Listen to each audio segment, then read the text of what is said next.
Central jail Rawalpindi کے superintendent کی جانب سے جاری کردہ بیان میں کہا گیا ہے کہ بانی پی ٹی آئی کو جیل میں بی کلاس کی تمام سہولیات قانون و ضابطے کے مطابق فراہم کی جا رہی ہیں۔ ان کے ساتھ کسی بھی قسم کا امتیازی سلوک روا نہیں رکھا جا رہا۔ سہولیات نہ ملنے سے متعلق دعوے بے بنیاد اور گمراہ کن ہیں۔ اسلام آباد سے رپورٹ۔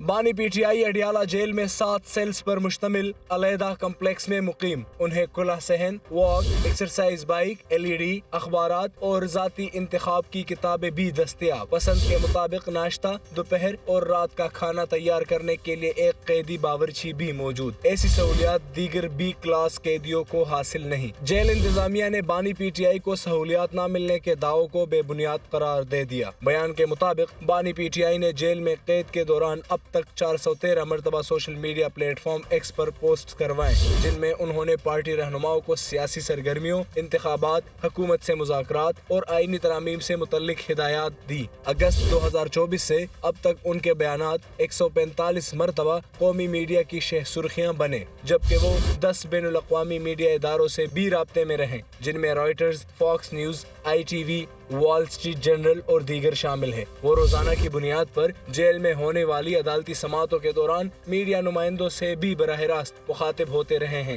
گزشتہ 3 ماہ میں بانی پی ٹی آئی سے 66 افراد کی ملاقاتیں ہوئیں، جن میں ان کی اہل خانہ، سیاسی رہنما اور وکلاء شامل تھے۔ ان کے لیے متعین جیل ڈاکٹرز روزانہ 3 مرتبہ طبی معائنہ کرتے ہیں اور حالیہ 2 ہفتوں میں ان کی صحت مکمل طور پر تسلی بخش قرار دی گئی ہے۔ جیل انتظامیہ نے سوشل میڈیا اور بعض سیاسی حلقوں کے سہولیات نہ ملنے کے دعووں کو گمراہ کن قرار دیتے ہوئے کہا، یہ صرف سنسنی پھیلانے اور سیاسی فائدے کے لیے پھیلائی گئی افواہیں ہیں۔ بانی پی ٹی آئی کی صحت، سیکیورٹی اور حقوق کا مکمل خیال رکھا جا رہا ہے۔